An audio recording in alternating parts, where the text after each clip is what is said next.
Good day, this is Gert Roost from EWOCprojects with a new video about the Paredge add-on for Blender 2.63 and later. Let's fire up Blender, use our predefined file. We use two demo objects here. One is a cube that's been subdivided 2 times. We're gonna show on this what Paredge really does and can do for you. It creates, like the loop cut tool, an edge next to an already selected edge, or edge loop, or slice of an edge loop. And it will make these new edges parallel to the old edges, which means distances will be the same everywhere. How can you use this, for example, on a subdivided object? This is to create hard edges by making new edges very close to old edges. Okay, let's go down to the panel here, make it into a user preferences panel, select add-ons tab, go to the left, mesh,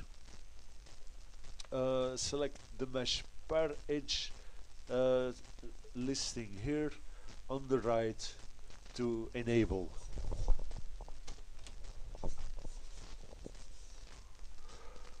Okay, it's enabled. Now we need first to go into edit mode, so we select our cube ball object, go into edit mode, and here on the left in the mesh tools panel will appear our Paredge button.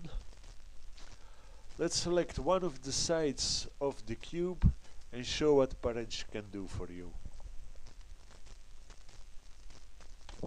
One side selected, click insert edges, nothing happens straight away, that's because we are on setting 0. The distance is 0, you can set it to the left or the right, or with a numerical input on this button here. Or you can go into the 3D view and click drag the left mouse button from left to right. I will do this now and you will see a nice hard edge appears on one side of our edge. I can drag further to go past. On the other side I can choose both sides tick box here to go on both sides of the edge I selected.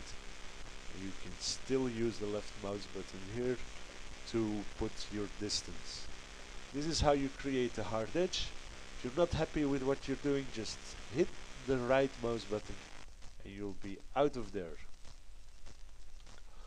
One more thing, in this case of a cube, when you select 4 edges like this, and then you use the insert edges button, only 2 of the edges will be used. This is because Paredge momentarily doesn't have code to connect these corner edges. You can use it on an edge loop that goes entirely over your cube. So in most cases it works, only this one not. Then if you're happy with what you're doing, just hit enter and your distances will be selected and kept. Okay, I'll show you the second object. It will show you how you can use different or multiple edge loops, slices or edges with Paredge. This doesn't work perfectly well, you could get errors here. Paredge will try and make the new edges in the same direction everywhere as to how the edges are parallel to each other. So let's first select some edges.